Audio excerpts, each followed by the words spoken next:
systems up, both going in. Okay, yeah, so that is in fact Ninry. Tremendo Dude and Ninry starting game 1 on Smashville.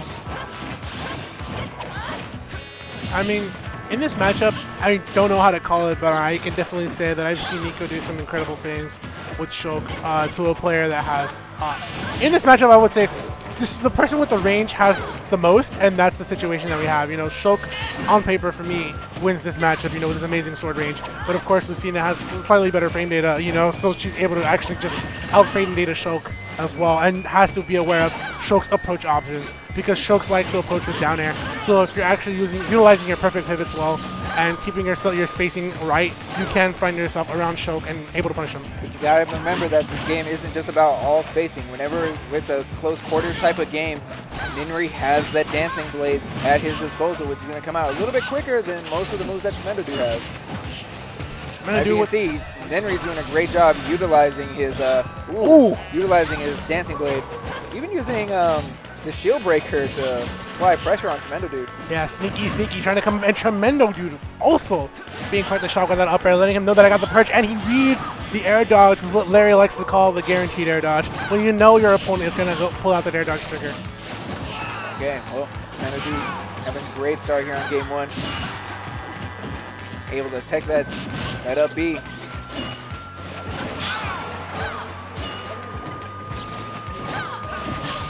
Okay, now cycling between jump and speed. You're going to see the last hit of Dancing Blade Connect does not be enough to take the stock. Not from across stage, not just yet. Alright, Tremendo knows he's in jump art, so he has to be careful.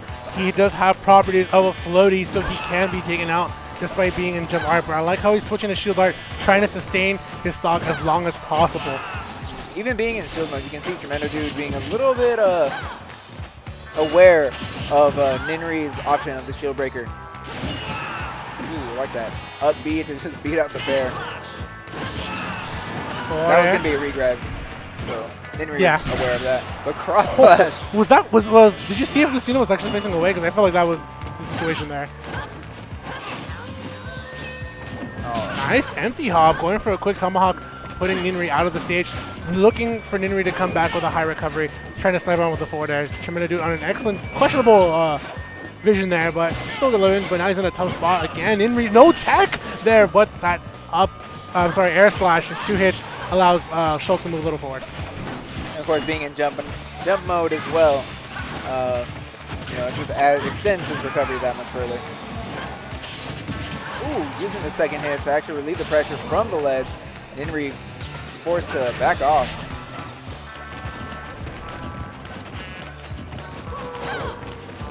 There's the empty hops. Those are very scary coming out from Shulk. I've seen Nico and Tremendo Dude all, especially True 4 as well, do some amazing stuff when the tomahawk comes out and that back air sticking out just enough time to actually put Ninry in a tough spot and take the stock. I don't think Ninry was expecting that back air to come out, especially, you know, it's deceptively long. If you have your Shulks spacing out forward airs on your shield or pressuring you with forward air, it's easy to forget because you're being conditioned to not really look for the back air. And that's the strat that I feel like that's what some Shulk players like to do, is condition you for opportunities like that, especially when they like to go for tomahawks, to condition you to be aware of shield. We saw that coming out from True 4 when he fought IDK. He was conditioning him for, you know, a possible up air, and just when you think it's safe, you're not really safe at all. Pulls the ejecto Cito with that frame 1 crescent slash, just looking to get out of any combo. It's important to note that Lucina's up B is actually frame 1 in the air, so you can actually get out of a few things. That's also important to note that Shulk's up B as well. It scoops you up from the bottom. Okay, well, Tremendo Dude starting in buster mode. You know, he's trying to attack on that extra damage, but now with no jumps, you're going to go for that air slash, and Magna Hand's not going to save him this time as Ninry takes an early stock in game 2. It's going to be good stuff for Ninry to come out, you know, game 2, swinging out like that, able to take the stock, the first stock. It's crucially important, and he's put Tremendo Dude in a tough spot. Tremendo Dude in an interesting situation, able to take that just in the nick of time. Oh, and he recovers high. Ninry was looking for that low recovery to get to the ledge, going out the counter, but now Ninry getting hit with the up air.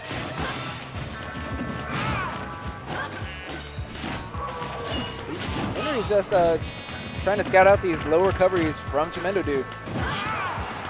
Yeah, Tremendo Dude not trying to recover too low, but every time he does pull out, sometimes I see him pull out air slash with 2 hits. Well, Ninry had his opportunity to end the game with the regrab on the ledge, but he's just not ready. Oh, we're gonna see nice. an up throw? No, not yet. Usually it would kill, but at this percent, like I believe Shulk has to be at 150, 160 around there for the up throw to kill, even with rage. But 2 hits from the up smash. It's important to know that Shulk also has 2 hits when he does the up smash as well. That vacuum hit's really ridiculous.